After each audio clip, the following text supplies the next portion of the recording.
Hello everyone, সবাই কেমন আছেন? তো আমি তো বেশ কিছুদিন অসুস্থ।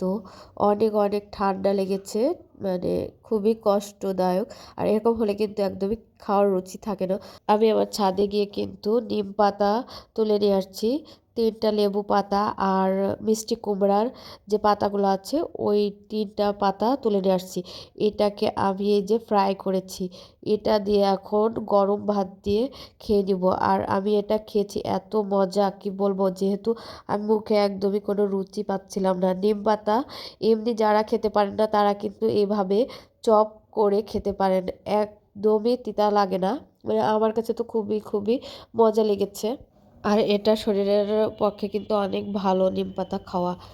আর যদি গরম ভাতের সাথে হয় তাহলে তো কোনো কথাই হবে না। আর আমি কিন্তু এই পাতাগুলো ফ্রাই করেছি আটা দিয়ে। তো আটা দিয়ে যে এত মুচমুচে হয় মানে আমার আগে জানা ছিল না।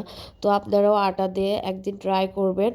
অনেক অনেক মুচমুচে হবে। আমি কিন্তু ফার্স্টেই আপনাদের খেয়ে শুনিয়ে দিয়েছি যে কতটা ক্রিস্পি আর কতটা মুচমুচে হয়েছিল। আমি কিন্তু গরম ভাতের সাথে আমি এগুলো খেয়ে নিয়েছি। সবাই ভালো থাকবেন, সুস্থ থাকবেন। আল্লাহ হাফেজ।